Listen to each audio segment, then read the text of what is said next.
Welcome to COASTER-net Uncut. Hello, ladies and gentlemen, and welcome to another episode of COASTER-net Uncut. I am, of course, Andrew Barchak, and this is COASTER-net Uncut, where every week we take you on a coaster journey throughout the industry, giving you our uncut opinion on the parks and rides that we love. And here today, we have a very special topic with my co-host here this evening. Yeah, it's good to be back from sunny Orlando, Florida. I'm repping my #1 steel coaster tonight, Manta, down there at SeaWorld. Those of you who read my blogs know that I'm a big Manta fan, a big flyer fan in general, but Manta especially. We may get into it, we may not, depending on how long we go with the talk about IAAPA. We're going to talk about my trip down to IAAPA tonight, but maybe we'll talk a little bit about the near disaster we had at SeaWorld. I don't know that I told you too much about this while I was down there. The whale tried to eat you? Yes, it grabbed my ponytail. Boo! Yeah, I know. That was boo. No. SeaWorld, I know you and I have slightly differing opinions. I wouldn't say drastically different opinions on SeaWorld, but differing enough that I'm sure we'll talk about it at some point, if not on this show, then a different one. But, I enjoy going to SeaWorld. I still support SeaWorld, generally speaking, of course. So, maybe we'll get into that. Like, almost a near disaster down there, with the weather. Should I say the weather was fairly kind to us the entire trip, except for that very last day when we came home. It made for an interesting travel route home. But I actually had some trouble getting down there as well. I don't know if I told you about this, but we were talking on our show that we recorded right before I left. For those of you who, I'm sure you heard about it, the big lake effect snow band that was coming off of Lake Erie and just dumping feet and feet of snow on Buffalo, New York, which is only about an hour west of here. And we only had a couple inches ourselves, but it was bitterly cold and very windy, and we had some lake effect snow ourselves. And I was supposed to fly out on Wednesday of last week, Wednesday the 19th, I guess now, so almost 2 weeks ago by the time this airs. Wednesday the 19th is when I was supposed to fly out about 5:30 p.m., and there was a big snow band headed for Rochester, so I actually went to the airport early because there was a 1:10 flight. It was sold out. The day before I left, it wasn't sold out. It was only about half full, but people from Buffalo were trying to get home. They were coming to Rochester, and I got put on standby. Luckily, got on the 1:10 flight, made my connection in Philadelphia. I got on an earlier flight oddly enough, I flew from Rochester to Philadelphia, which is like mainly the airport I go out of at home, and then Philadelphia down to Orlando. Got on an earlier flight, got down there, fine. Had I not been on that flight, I would have missed my connection in Philly because my original Rochester flight was delayed 4 hours. Wouldn't have gotten to IAAPA and wouldn't have had a lot of good topics to talk about tonight. So, fortunate to have gotten down there at all, but I'm glad it worked out. So, why don't you talk a little bit about what IAAPA is? Yeah, so we will be talking about the IAAPA show this weekend, or that you went to last weekend, and basically what IAAPA is, it's the International Association of Amusement Parks and Attractions. And attractions, that's right, and attractions. Yes. It's kind of a strange acronym there. Yeah, it's amusement parks. Okay, whatever. So anyway, of Amusement Parks and Attractions, okay. Okay. So basically they have this huge trade show, and it is a trade show that you can only get into the show if you are a member of the media or a member of, a manufacturer of rides, a distributor of things that you would sell at a theme park, or a member of a theme park, employee, upper management type deal. Something along those lines. There's even people from there, the little small entertainment centers that have like those mini bowling lanes and like an arcade. Like those kind of places go there too. There's an entire section of the trade show floor for like coin operated games, like my bubble hockey machine here. The company that makes that is there, and they had a bubble hockey machine there. Did you dominate on it? Yes, I beat my aunt 6-0. Nice, nicely done. No, it was fun. They do the ice ball, skee ball knockoff. That's that company as well. So anything along those lines, like Dippin' Dots is there, same kind of thing.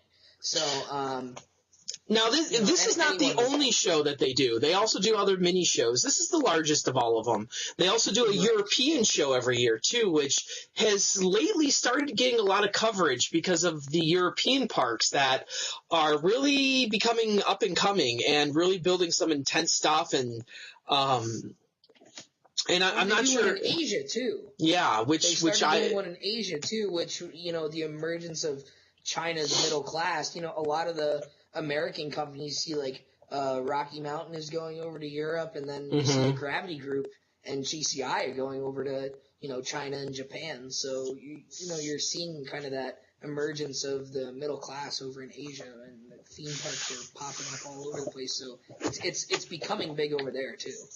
But IAAPA in Orlando is by far the biggest of all of them, I would have to say. And like we said, it's a place where people go to make business deals for the most part. And you usually don't see huge announcements at IAAPA. That we're going to talk about some of the stuff we did see, because you usually see some medium-sized parks make some announcements. You see some of the bigger parks reveal stuff there, which is usually pretty cool, for things that have already been announced. But there's always been some discussion that real deals are being made at the trade floor. That I know in Devin Olson Media's From Dreams to Screams Gatekeeper video, that Rob Decker says that Matt we met told him to go out and find him a roller coaster at IAAPA, and he brought home Gatekeeper. So that's always been the story out there. I don't know if I 100% believe it, but. Do you want an interesting little tidbit? Yeah, I do. Now the trade show runs Thursday or Tuesday, Wednesday, Thursday, Friday. It's a 4-day thing, and we were there Thursday and Friday. I was told by a former RIT student who's now an engineer at Silver Dollar City that those are the 2 days to go for someone who's job searching, because most of your business deals are done by then. And the people at the trade show are more willing to talk to prospective employees. That time of the show, most of their deals are done. But when I went to the Triotech booth, and I had our friends over at Coaster Radio set up a little meeting with Christian Martin, who's their marketing guy over there. So thanks to them for that. But as I was talking to him, Rob Decker was over there at the Triotech booth on Thursday, which is the third day, and we'll maybe mention Voyage to the Iron Reef a little bit, but that's coming to Knott's Berry Farm. But Rob Decker spent a lot of time at that Triotech booth, so maybe more good things to come between Cedar Fair and Triotech. I'm a big fan of Wonder Mountain's Guardian, and we have Voyage to the Iron Reef now. Maybe we're going to see. I know we're sidetracking here, but I don't know if you've heard this, but it was announced this week that Cedar Point is taking out the classic IMAX theater that's now being used for their Snoopy on Ice show. So that is gone. And, there's been 2 lines of speculation. One line saying it's going to be a coaster. Still not a lot of space there for a coaster. Could be, I don't know. But another line of speculation says that they're just going to plop down their new dark ride right there and have enough space for it.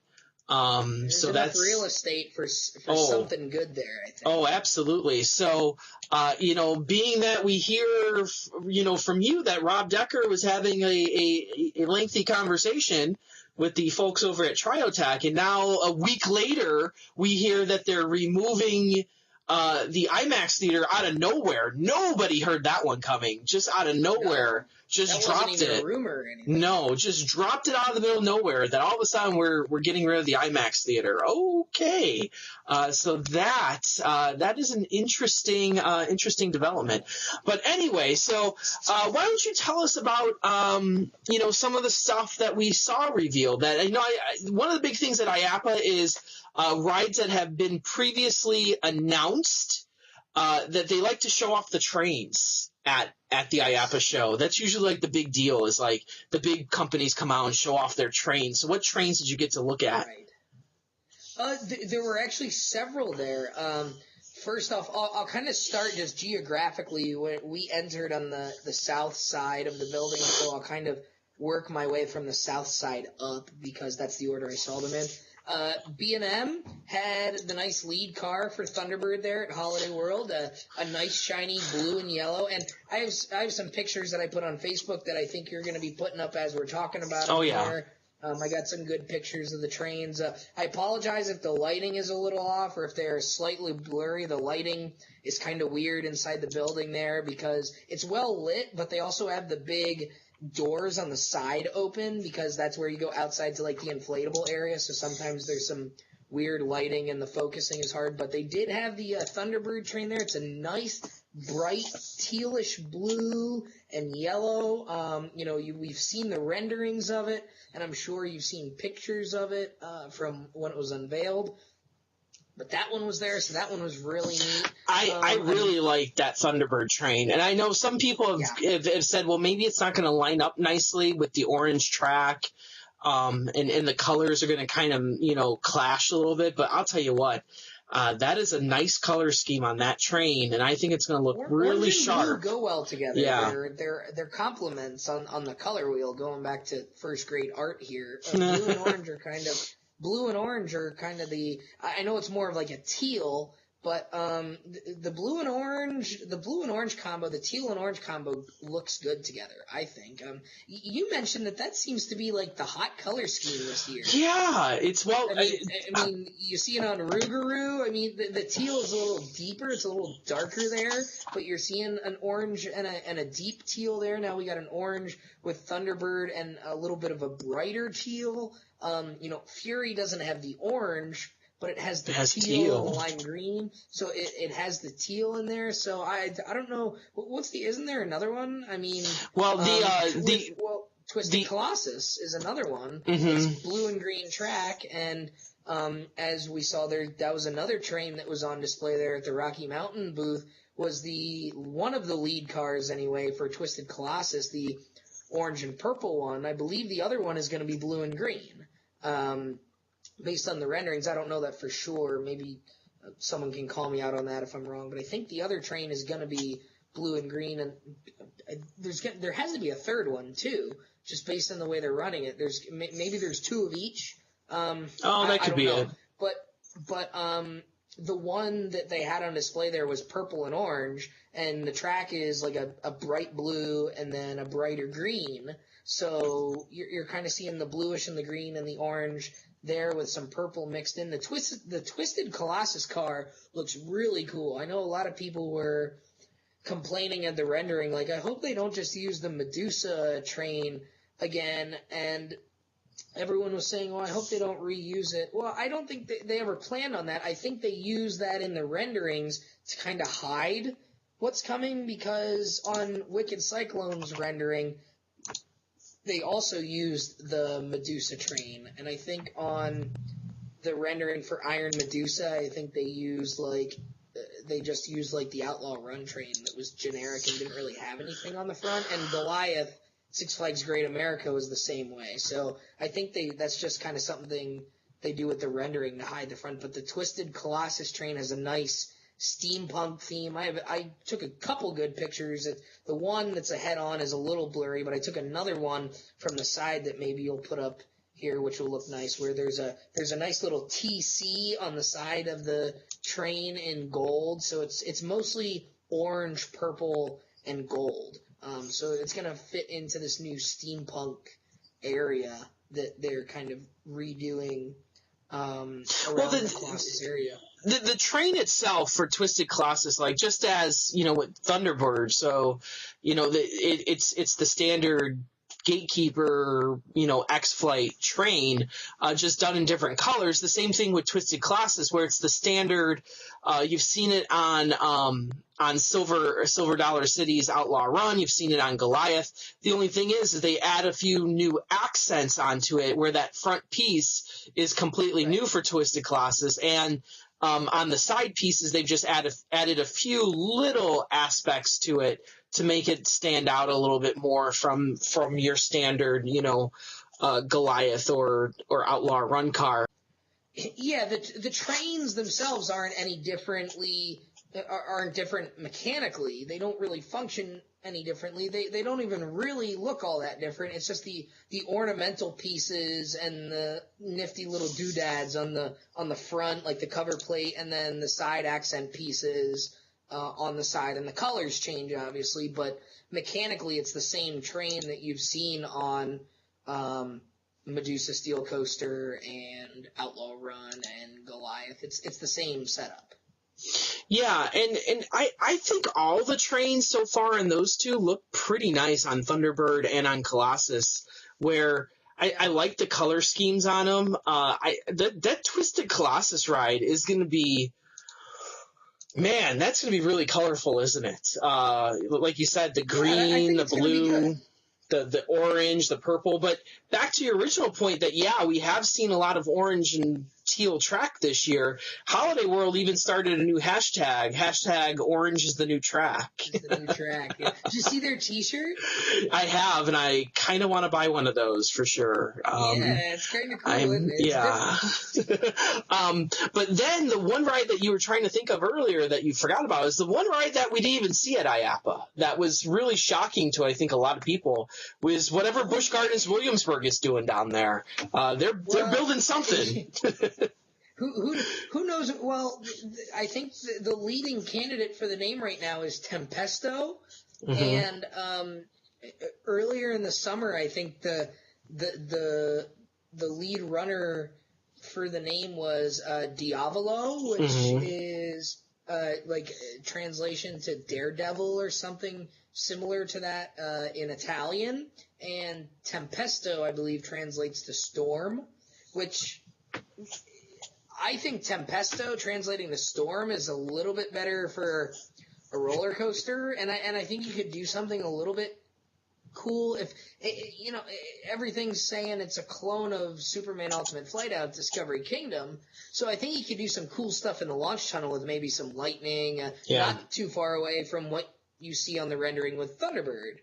You could have some lightning, maybe some fog and everything, and that would be cool. But I mean, that's teal and orange as well, and nice and bright, and right next to Apollo's Chariot there for everyone to see, and yet not a peep out of the park. And I didn't hear anything about it from Premier Rides down there at IAAPA. I didn't see a train or anything, didn't see any renderings or anything. Someone told me that Premier actually acknowledged that they were building it there. I didn't see anything official on that front, but someone said that they did acknowledge it. But I was really expecting by the time we got down there to hear something on that front, but nothing yet. So I know the only thing we've really gotten out of it is all the unofficial stuff released by BGW fans, our friends over at that website, that they released a whole bunch of renderings, but all of that stuff was very heavy onto the bicycle theme, and it seems like they're going a different route now all of a sudden, and I don't know why, and I don't know if there is a final decision, to be honest with you, that maybe they're just waiting to see it finished, and hey, we're gonna, I don't know how that works. Like, I don't know why we don't have an announcement for something that should be opening within a few months, actually. That the thing's almost completely built, they said. Yeah, I mean, that ride goes up very quickly. The Discovery Kingdom version went up very, very quickly.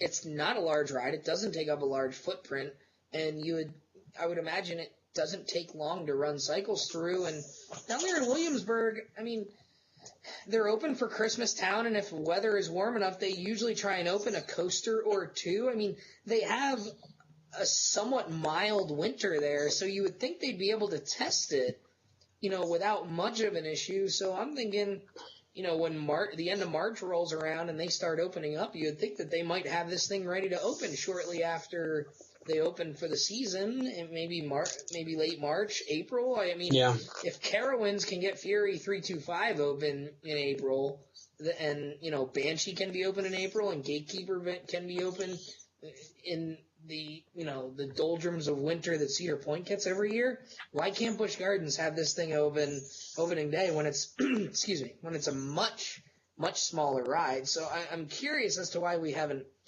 heard anything yet. I was sure that IAAPA was going to be the place, but no dice. Now, the other big announcement we got out of IAAPA was a wood roller coaster that kind of surprised a lot of people. That there had been a number of people talking about it, the possibility of this small park in Texas getting a roller coaster. And it kind of came to pass here finally that this park, and I'm not even sure what the name of the park is now off the top of my head. ZDT's Amusements or whatever? Is it ZDT's or ZD? It's ZDT's, I think, or ZT's. They have an apostrophe in there, and it keeps confusing me.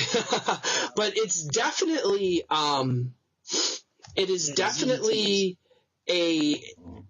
a pretty cool looking roller coaster. Now, the strange part that we're going to talk about here in a second is that it's actually the first coaster, the wooden coaster, that will be a shuttle coaster.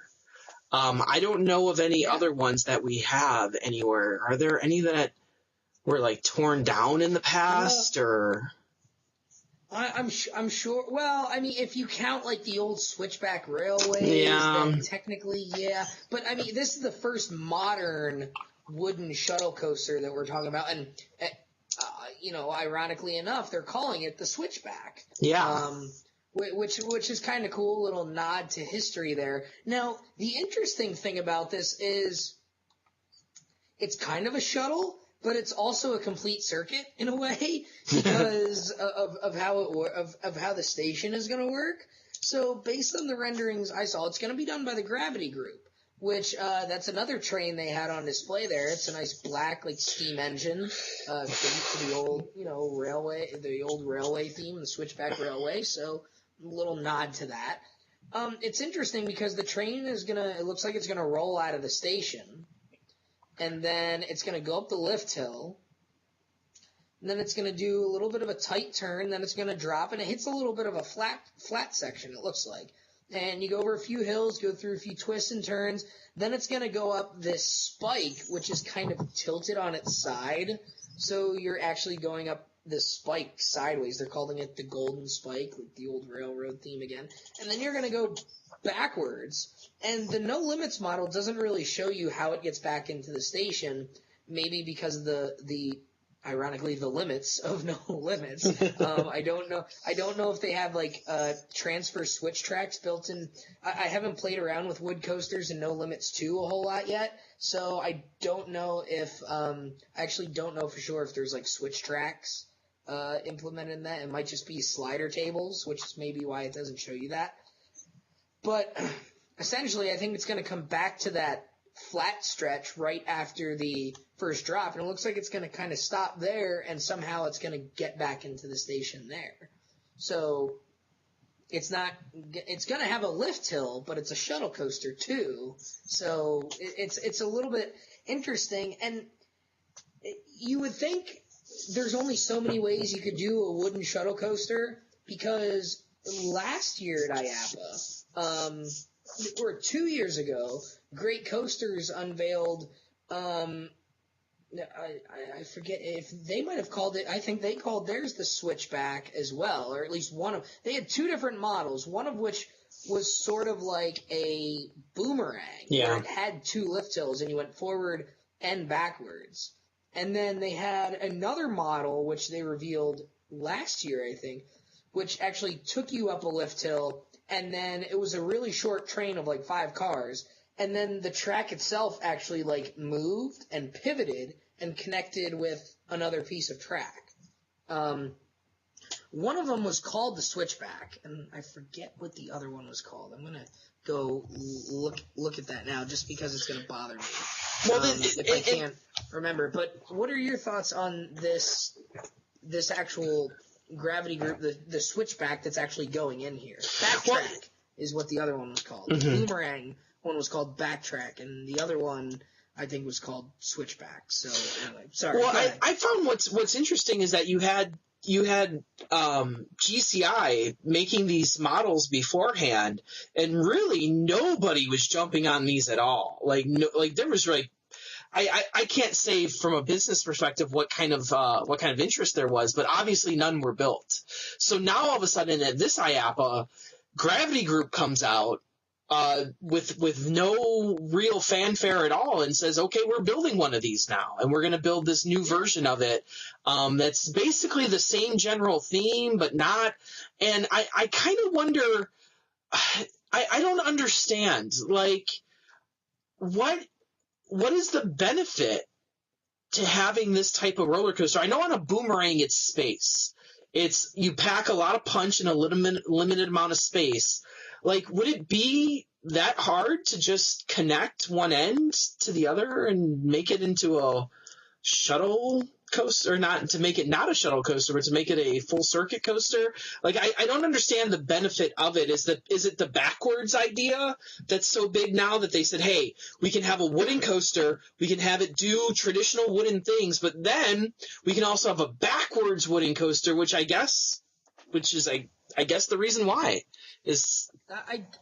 I think maybe it comes down to, this little family fun entertainment center near San Antonio, which it's close enough to SeaWorld and Six Flags Fiesta Texas that you're going to have people now say, you know what, I'm going to take a half a day and stop at this place because they have this unique thing that people like you and me would never pick to stop at a little family entertainment center like this. So I think them being able to say that they have a record-breaking coaster and be able to say we have the world's first, at least first modern-day wooden shuttle coaster, or we have the first wooden coaster to go forwards and backwards on the same track, or however they want to word it. But to say that they have something unique like that, I think it has a bit more. Maybe it has a bit more pull than if they just would have connected it and say, hey, we built our own version of Rorosaurus. Yeah, that's true. If they built something similar to it. It gives it maybe a little bit more. It's a little bit more unique. So maybe that's why.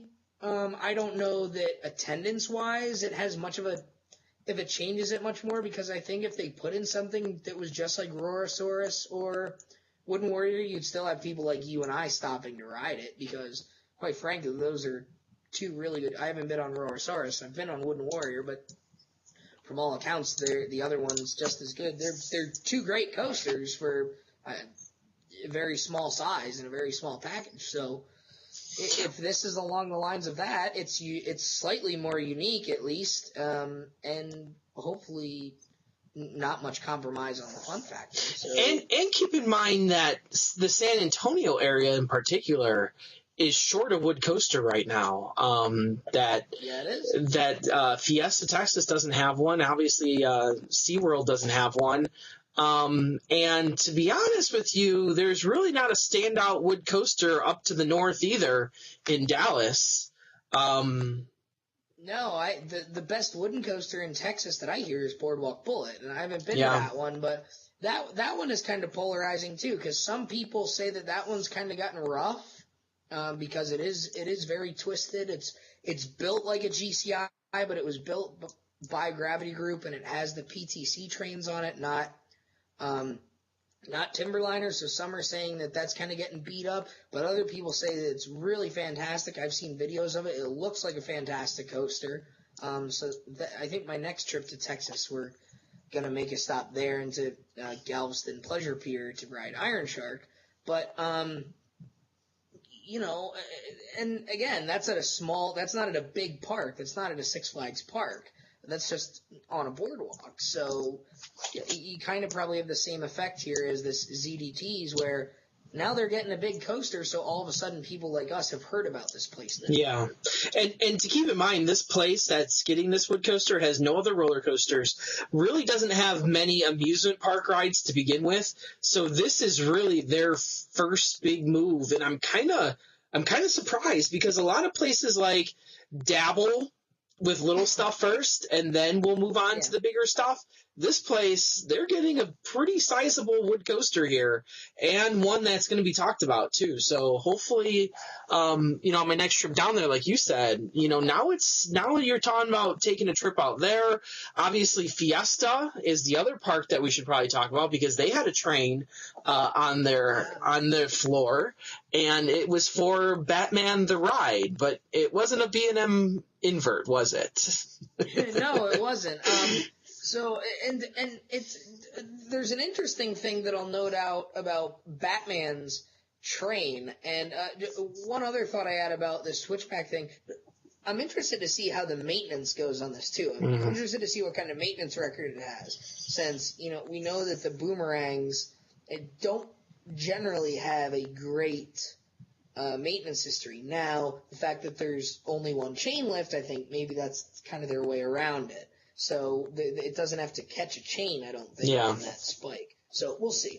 But as far as Batman goes, what's interesting is I think maybe you'll put a picture up as we're talking about it here as well. If you notice by this picture, the two cars, like the seats on the two rows, are facing the same direction. They're both facing forward. And if you watch the renderings from the announcement video, the rows are actually facing the opposite directions. So I don't know. Obviously, the real train is what's happening. I don't know why that was changed from concept to the construction of the actual vehicle. I don't know. Maybe it's something as simple as it was just easier to do it the other way and, interchangeable parts, or maybe there was something mechanically that wasn't going to work, having them facing the opposite direction. Someone pointed that out on the Coaster Consortium. I didn't even notice that at first. But if you do watch the rendering video of Batman the Ride at Six Flags Fiesta Texas, are they facing each other or are they facing away from each other? I can't even remember now. Now, wait. Well, first, let me ask you this question, because I can't tell based on this picture that we have up here. Are there seats on the back of these seats, or no? You're saying it's just rows of seats facing the same way. Yes. So let me get an image up here. So I'm looking at the renderings, and it looks as if they are showing as the train goes out of the station, the two seats are facing each other. Yeah. The two rows of seats are facing each other. So the row that goes out first is facing the second row, is facing backwards essentially. Now that's when the train itself is hanging underneath. When it gets to the top of the lift hill, they're facing back to back. So it really depends on which direction they're going. But at IAAPA, the actual train itself, they were both facing the same direction. So I don't know where the change was made. I don't know why the change was made. And it could be something as simple as, they just wanted it to go the same way, or maybe the rendering just was wrong, or maybe they did the rendering wrong or something. I don't even know what kind of thought process went into that. But it's interesting to note that the rendering and the actual train is slightly different. And not just cosmetically, functionally they are. Yeah, and I'll say this. This is an ugly train. This is not a train that you're going to put, just the I-beam in the middle? Well, I mean... Are they going to put something over that, or is that the way it's going to, like Gatekeeper and the Flyers have like a piece in the middle that has, some kind of decoration on it. This is very, very functional, I guess. Yeah, it is, but at the same time, remember that a lot of the times that, especially in the station, that's going to be hanging. The track is going to be above, so I don't think you're going to see that as much. Really? Because the trains are hanging underneath the track in the station. Okay. Well, that makes more sense then. Yeah, so it's not quite. And honestly, when I was there at the trade show, it's a really cool train to look at because it's a lot like the SNS, the non-free spinning 4D trains, where they just have a lot going on. And from an engineering perspective, it's really neat to look at everything.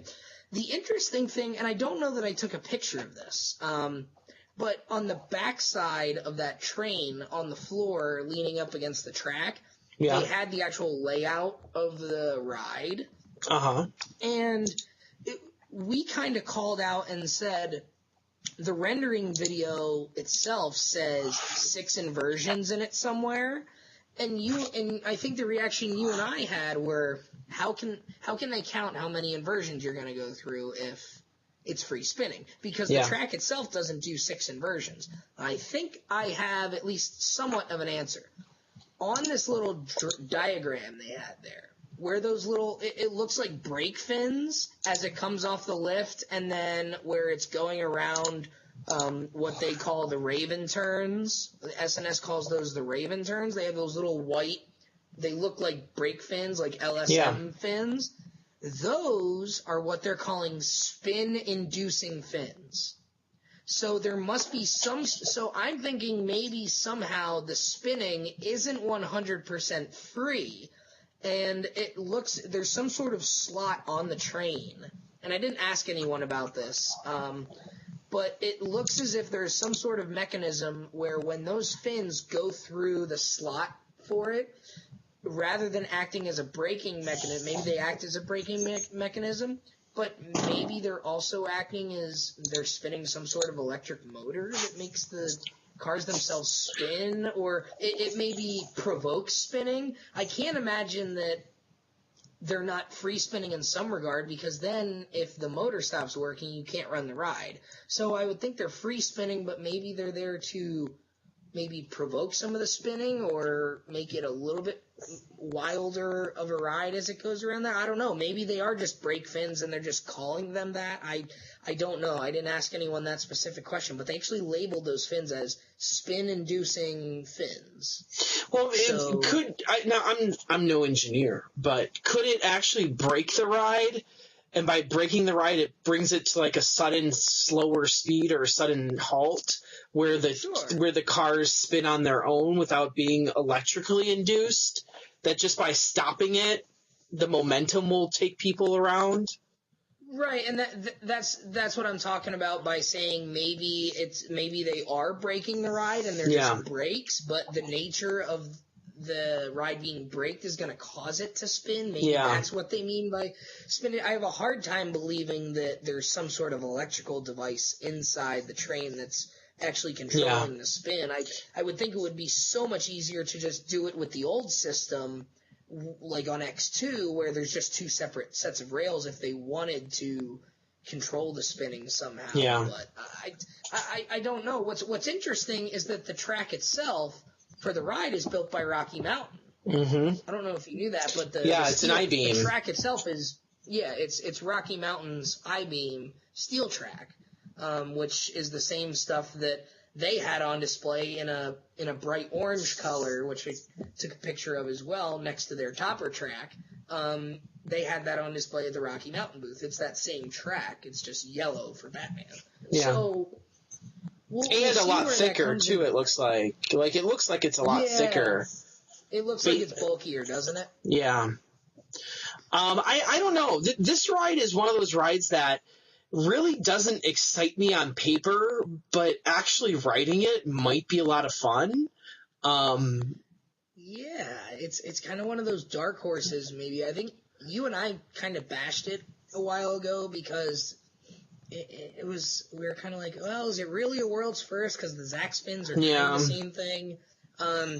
But see, I enjoyed Green Lantern First Flight. It exceeded my expectations. Now I didn't have glaringly high expectations for it, but I mean, I thought it was a fun ride. I would have reridden it if the line wouldn't have been so long. I mean, at Magic Mountain, a ride like that's gonna have terrible lines. But maybe this ride is a bit better fit for Fiesta Texas. So we'll see how it does. It's definitely going to be a unique ride in general. There's not too many rides like this out there, so we'll see how it performs. I think I'm more excited about this ride now, having seen the train and maybe seeing a little bit more of it than just watching the video. So we'll see how it goes. Why don't you, because you had a few interesting conversations with a few people at the show, because like we said, that you were there on business. You were trying to, land a job somewhere. So if you are at liberty to discuss, I don't know what you're at liberty to discuss here, but, tell us who you got to talk to and maybe a few things of what they said. Wow, look at that. Here's my nice stack of business cards that I racked up from people over the course. So that's cool. I'm actually going to send some follow-up emails out since I finally got back. And the other thing, wait, is this here? I think it is. Nope, not that one. Where is it? I got a nice yellow folder of a bunch of stuff that I got from people. Here it is.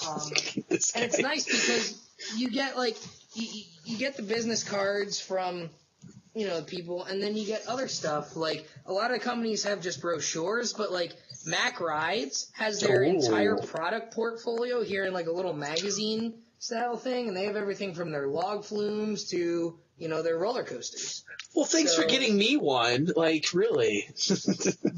Mac Rides is the only place that I actually got two of them from, because most of the time they actually have to hand them to you. Yeah. Not a whole lot of the places actually just let you walk up and take stuff. But Mac Rides, I did actually get two of them. Oh, so nice. Maybe I can send you one of those. But like B&M had something. Pro Slide had a really nice, impressive magazine. I went to the Pro Slide people too. They had a nice. They had a nice model set up too. I took pictures of those, so maybe we'll put that one up too. But Pro Slide had a nice big model of like all their big water rides. They had like Wildebeest and Mammoth there from Holiday World. They had some of their Kraken like 8-slide racers modeled out. They had some of their big tornado slides and their half pipe slides modeled. The Rocky Mountain one had this nice little twisted Colossus thing, and on the back it talks about the different elements and whatnot. So that was kind of cool. Iconic Woody returns as Twisted Colossus, the world's longest hybrid coaster. And it talks about 18 airtime hills, 2 lift hills, 128-foot drop at 80 degrees. They're calling they called it on Goliath the zero-G stall, I think, that element. On Twisted Colossus, they're calling it the Top Gun stall. Oh. So they're calling it something a little different. The Western Hemisphere's first high five, which we've talked about a little bit. And they also, I don't know if you can see it here, but they also talk about how the area is being rethemed as the Scream Punk District. Well, we also found out this week that Scream is actually getting a new paint job too at Magic Mountain. Yes. So that whole area, that whole area is going to get some much needed love, I think. Let's see. I'll talk about some of the other people I talked to here. I'm just pulling all my stuff out. There's 2 or 3 in particular that I'm saving to the end because I had really good conversations with. But I did talk to Gerslauer as well. They have a bunch of brochures about their different rides. They actually have, interestingly enough, Gerslauer had their wood coaster thing out there because they've done, I guess, at least some work on wood coasters. They've only done a few by themselves, but they've done consulting on some of them. The Intamin wood coasters they've done consulting on. I think the trains are partially done by them as well. So that's an interesting little fact. But Launch Coaster, their Eurofighter, some of their flat rides. They had some cool models there too. They had a model of Pandemonium up at Six Flags New England, and they had a nice big model of the Smiler at Alton Towers, which I took a nice picture of, so we can put that one up for us too. I did talk to B&M as well. Now, B&M is historically one of the harder companies to talk to. just because they remain very businesslike there. I did get to meet Walter Bollinger on the second day we were there, so that was really cool just to meet him. Kind of meet the man behind the genius, the genius behind the genius, I guess. They had a real cool little booklet here too. Everything from their sitting coaster to their hyper coasters, to the floorless coasters, the stand-up coasters, flying coasters, and the wing coaster, and the dive coaster, and they had the inverted coaster in here as well. Now, that's their actual booklet, but they did have a little separate pamphlet here on their new family coaster, which they just opened one up over, I think, in China. And this was very prominent throughout their booth.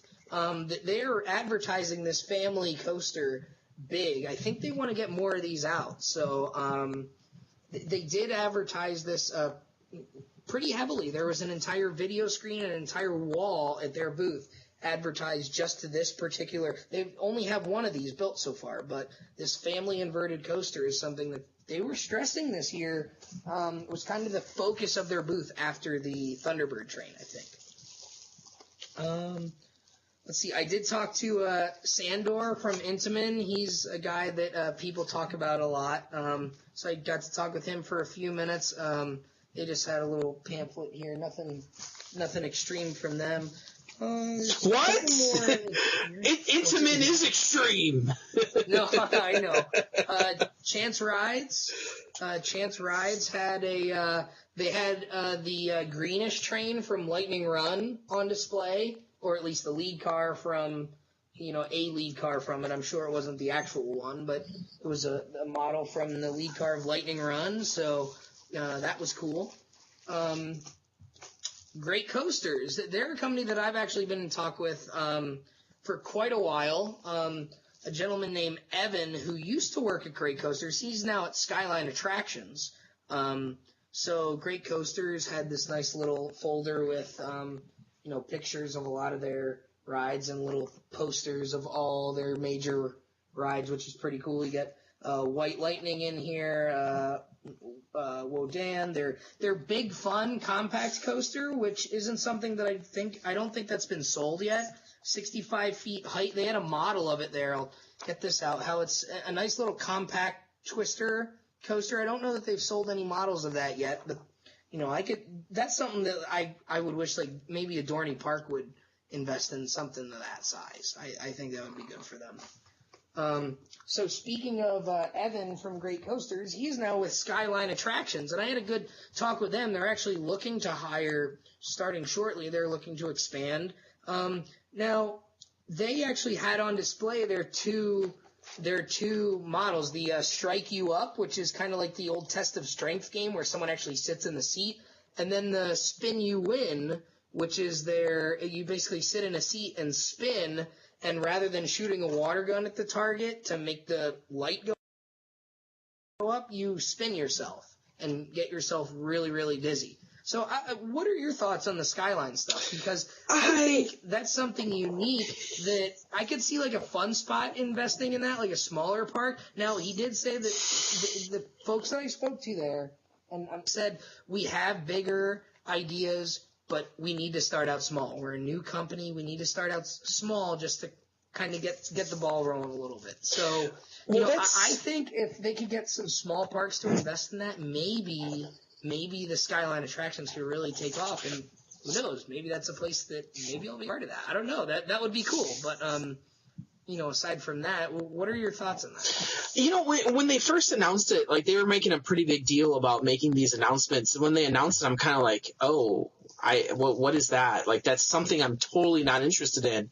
But then when you go back to think about it, and it's kind of like, well, they are a small company. That those types of things are going to do well on the fair market. They're going to do well at smaller parks. You might get a little bit of interest from bigger parks that want to, customize it. Because sometimes these small companies, like we've seen it with Cedar Fair, a park will go to them and say, build me this. This is what I want. And I think it's a really unique concept of a game that's also a ride. It's kind of like something that we haven't really seen before. And in doing so, it gives them a unique product that they can go out there and try and market to people. I don't think we're going to see them popping up all over places, in Six Flags or Cedar Fair, but I think you will see them pop up at fairs and smaller parks. And, who knows, maybe they'll build bigger versions and we'll start seeing those pop up. I think that's what they're going for. I think that's what they're going for, too. I think I know the guy from the Fun Spot parts was there at the Skyline booth at one point. So I think that's a good, maybe even like a ZDT's, like what's getting the Switchback. That's the kind of place that I could see this kind of stuff going. I don't know that you'll see this so much at a Six Flags or a Cedar Fair park or like a Universal. I don't think you'll see this kind of stuff there. I think they're aiming this for the smaller parks, and I think that's a good route to go because we're seeing it with the Switchback. You're always seeing those little family entertainment centers trying to do something new and different that'll kind of get their name out there. And the Fun Spot with White Lightning, fantastic coaster, by the way. I think this is, the Games You Ride product line is something that I could see the Fun Spot getting into, especially since Skyline is right there in Orlando. Well, I think it's a good place to start. I don't want to see this company tie themselves exclusively to that. I don't think they plan on doing that. I mean, I can't speak for them, but it sounded as if they have bigger and better ideas, but they just need to get the ball rolling somehow. Yeah. And I think this is a good way to do it because this is a good way to kind of test the waters and see where they're at. Yeah, for sure. I think it's a cool concept that I think will, it's obviously going to be an upcharge attraction where you're going to pay $5 to $10 to go play that game. So the ride itself will probably pay for itself for any park that buys it, which I think is going to be a huge advantage because it's a moneymaker and it's something unique. And when you have, like, seriously, I see people playing tests of strength all day long, and that's making money. Now you have a test your strength where you get to have a person actually on it, put one of your family members on it. That's going to do even better. Like, even if you charge double for it, people are going to pay for it because they feel that the value's there, whereas they might not pay for like a slingshot or a skyscraper or, a sky coaster. They might say, nah, that's not for me. Here, there's that gaming aspect. There's that I can win a prize aspect that, I'm going to pay $10, but I might be able to get something in return for it too, outside of just the good experience. So I think from that perspective, I think it's probably going to do fairly well in certain markets. And who knows, it might end up at a local Six Flags or Cedar Fair. They already have a lot of games, and I think it really comes down to how much space it's going to take up. Because if you try to devote too much midway space to it, it's not going to be worth the investment because you got to take too much out for it. But if it's like a little thing that you can just fit in somewhere, yeah, why not try it? See what happens. Yeah, it'll be interesting to see where it goes. I really hope that the Skyline Attractions does well because it's a couple of guys from Great Coasters forming this company and starting out a new company. So hopefully they have some success in that. And cross my fingers. They're one of the ones that I had a good discussion with. So we can cross our fingers on that front. I go through most of the promotional stuff I actually got here, so I'm just going through the business cards that I got and people I talked to. I talked to a guy from Zir, Maurazuna is how I was told it was pronounced. The guy, most people pronounce it Maurazone. The people mainly do the Wild Mouse. They're doing Laugh Track. The gentleman we talked to, his name was Jorg Hernando. He was very excited about Laugh Track going into Hershey Park. They're excited to do that with the theming, and even though it's a clone of a coaster they've already done, they're excited to kind of put a different spin on it. No pun intended. You see what I did there? Oh, that's great. I did talk to the Sally Corporation by their new animatronics for the Battle for Metropolis Dark. The Joker and the 2 animatronics they had there looked awesome. So, Who, by all that's gonna be intents, pretty much the word coming out of IAAPA is that Sally stole the show. That for as much as other people did, the Sally stuff really, I think, was the big hit. Sally did look.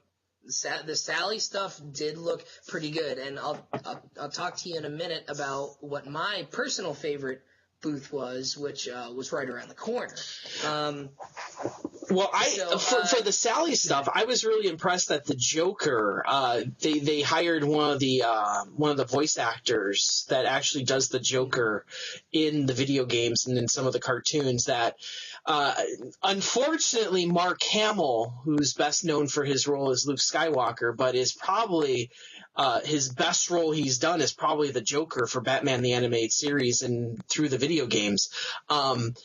He's officially retired from the Joker, and this new guy that's taken up the mantle has kind of tried to put his own spin on it, but is really heavily emulating what he does. I'm glad to see that Sally's doing that as well, and it really sounds like a Mark Hamill Joker, and I was really excited about that. Yeah, so the Sally booth was cool as well. Talked to S&S. I did talk to Premier Rides as well, and again, no word out of the Busch Gardens from there. I talked to Pro Slide as well. I'm just going through some of them here. I talked to Chad Miller from the Gravity Group when we discussed Switchback a little bit. So that'll be pretty cool. Real quick, there's 3 companies in particular that I want to hit on real quick because they were the 3 that I had the best discussion with. But I put a picture up of this, so maybe you'll put this one up too. And I heard about this a couple years ago, and I thought it was one of the coolest things, and I don't know why parks aren't working with this. It's Rock Tops. And I don't know if you saw a picture of this, but essentially it's a little plastic lid. Here's a picture of like their little business card type thing. But maybe we'll put the picture up. It's a little plastic cup essentially that goes on top of your soda cup, your soda lid, and it's got a hole in the middle for your straw. And then they put Dippin' Dots inside the cup, so you're holding the cup. If you have the picture up, you're holding the cup, and your Dippin' Dots are sitting on top, and your soda straw is going through the thing that's holding your Dippin' Dots. And they had bigger ones, too, that extended out and had room for, like, a hot dog and pretzels and nachos and cheese.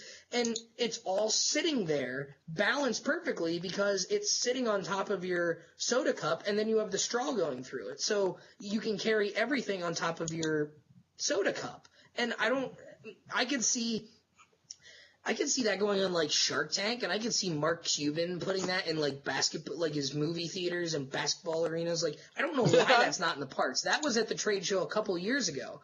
Clint Novak from In the Loop mentioned that a couple of years ago, and I don't know why that hasn't gone to like more places, because I think that's one of the most ingenious things ever, and it's cheap. I mean, it's just like a plastic container.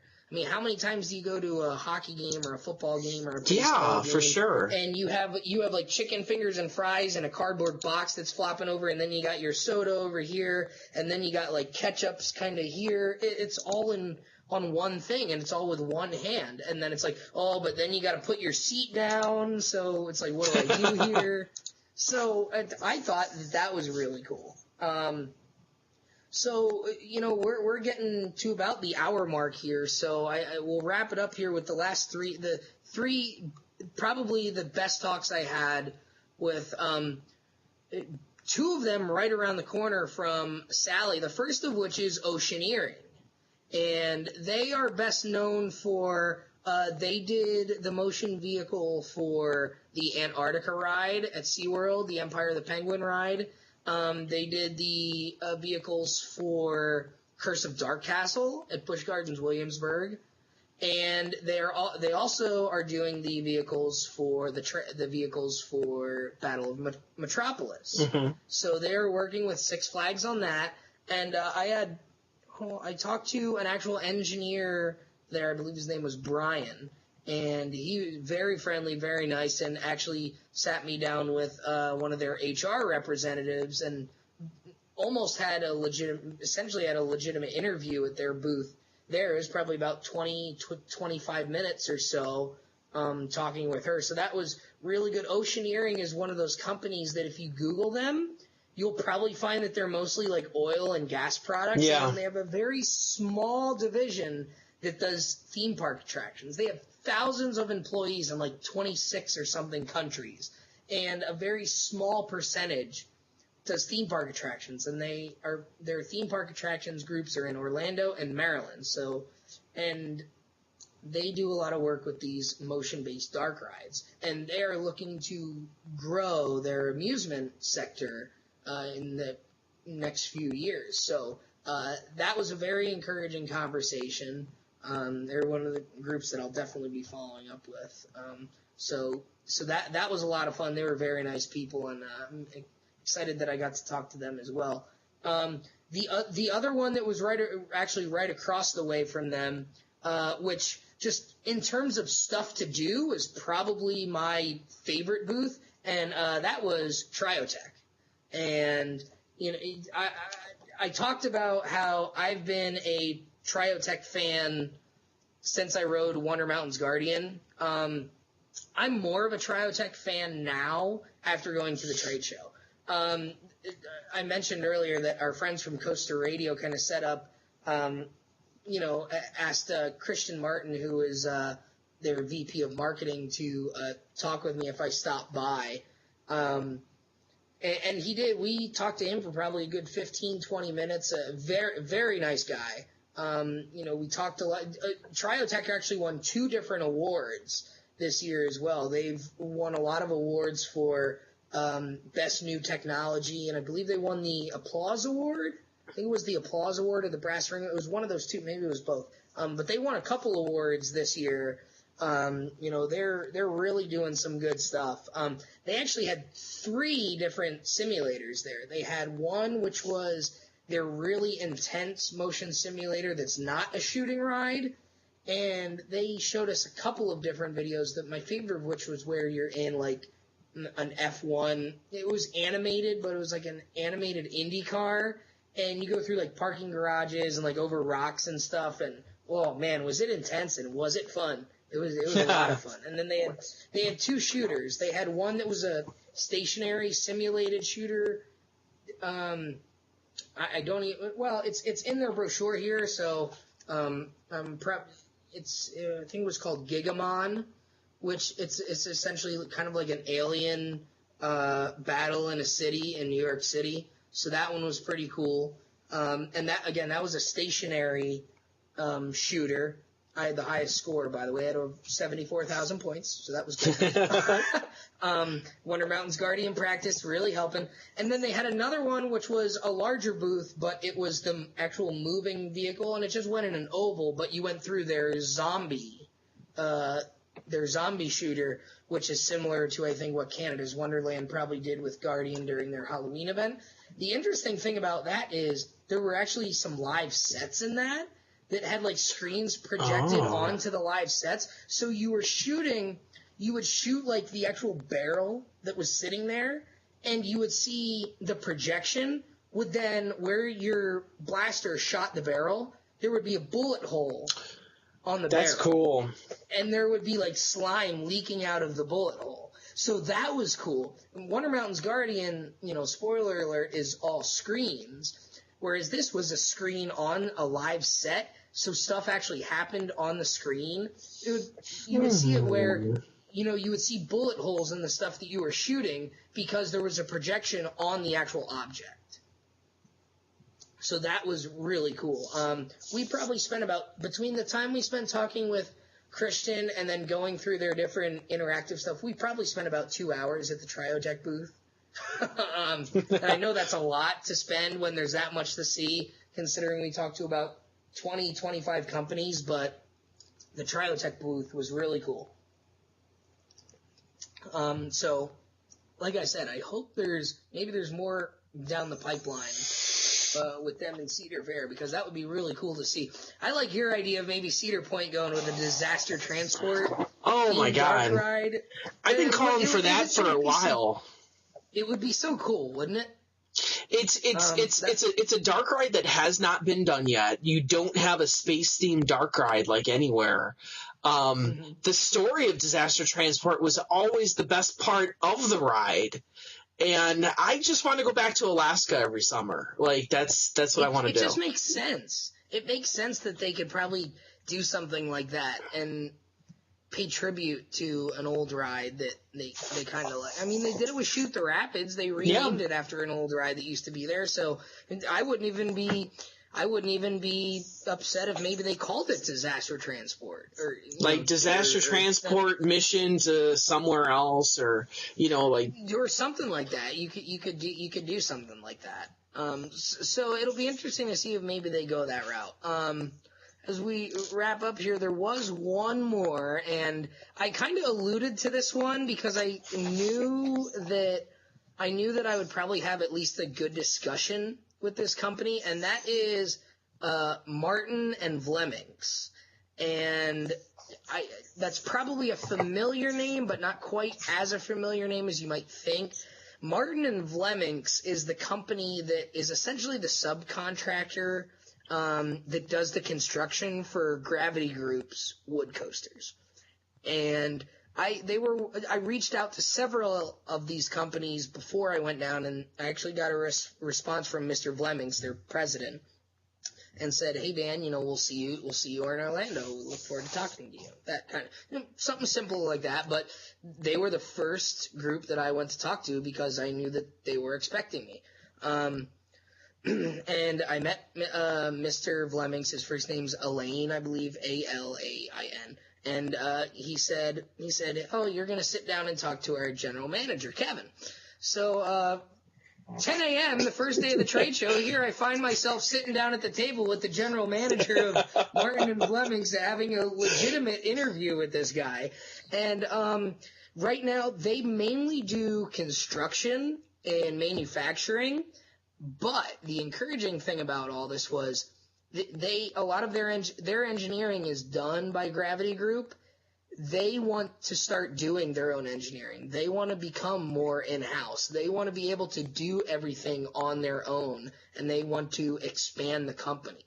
And they're at the point where they're getting ready to start moving in that direction. They're not hiring yet. But for me, still having another year left in school, the timing should be about right when they get to the point where they're getting ready to hire. So I'm really excited about that as well. So Martin and Vlemings, Oceaneering, and Triotech were probably the three most encouraging discussions I had. There were some companies who said, "Yeah, send us your resume, we'll look at it, and they'll talk to you for 5 or 10 minutes."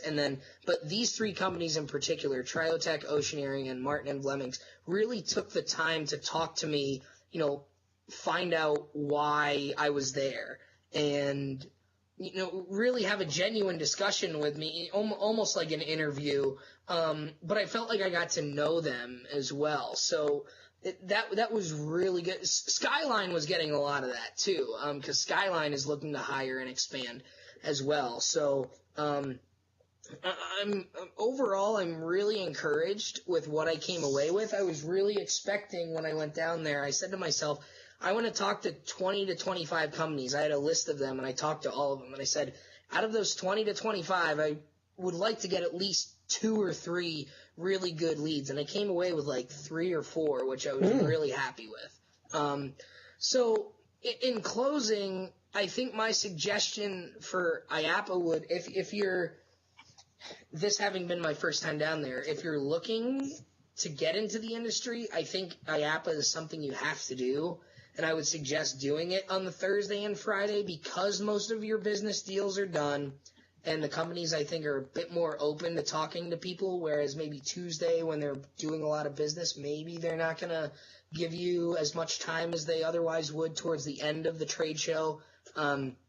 So that's food for thought as well. But overall, a really good experience, well worth the money, because it's not cheap to register. It's almost $300 to do registration just to go. Now that's if you're not a member of IAAPA. If you're an IAAPA member, I don't know what the cost is. I would have to do some research on that. But it's really good to go if you're just a theme park fan but not looking to go in the industry. I don't know that I would suggest paying the amount of money to go and just look at stuff. I think you would have to have some sort of other reason other than just being a theme park fan. Like you yourself, you're not in the amusement industry, and I don't know that you're looking to get a job in the amusement industry. So someone like you, I don't know if it would be worth a plane ticket and $300 registration if you were only going to do that. Now, if you were going to go down to the parks like we did, and you said, oh, I want to stop by IAAPA, I think if you were willing to part with an extra $250, $300 to do the registration, and you went for Thursday, Friday just to look at the stuff and get brochures and pens and maybe some free bags, and free food at the different food booths like Dippin' Dots and Coke and Mini Melts and, all that. Yeah, exactly. I don't know how many times I went to Dippin' Dots and Mini Melts. Anyway, besides the point. It's a good experience to go to, and it's interesting to see the stuff that they have there, especially at booths like Triotech, and there are a couple other booths where there's actually stuff to do, and not just stuff on display. When you walk by the booths that just have stuff displayed, you kind of look at it, take a few pictures, and then it's like, okay. But like I keep going back to Triotech just because that's the one that had all the stuff to do, but there were other booths. We probably spent 2 or 3 hours just walking through the coin-operated area playing different, skee ball and basketball, because it's all free. I mean, where are you going to play skee ball for free unless you buy one? So it was a great experience altogether. I really thoroughly enjoyed it. I'm glad I did it, and I'm sure it's not the last time that I go. I don't know that I'll go right away again next year. We'll see. We'll see where we're at this time next year in terms of getting a job in the industry, since I'll be close to graduating. But all in all, it was a really good experience. Got to meet a lot of nice people, a lot of famous people, quite frankly, that you hear about in the industry. Got to see a lot of cool stuff. Zamperla had one of their air raid flat rides there set up inside. I didn't ride it there because I rode it at the Fun Spot that night. But that was cool. And we actually picked up a coaster credit there, too. I don't know if I told you about that, but SBF Visa had a little spinning coaster set up in there that we rode that was actually pretty fun. It was sold to a little family entertainment. Butler Amusements, I think was the name of it. I don't know where it is off the top of my head. But so we did get a coaster credit. It was frustrating because we couldn't ride it till Friday because I had to wait to ride White Lightning Thursday night. I didn't want this little spinning coaster at IAAPA to be number 400, so it was actually 402. That's the thing to do nowadays is have Dragon Wagons be like 100 credits, like 300, 400.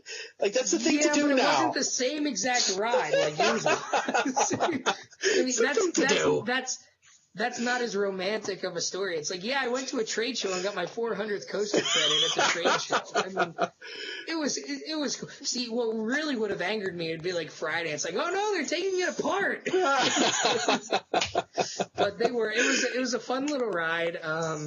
But all in all, it was really a lot of fun. It was a great 2 days. A lot of fun, met with a lot of good people, made some invaluable contacts, and hopefully I get something out of this. If something good comes out of it, I'll say for the rest of my life it's the best $289 I ever spent to go look at stuff for 2 days. Well, on that note, I think it is time for us to say goodbye for this evening.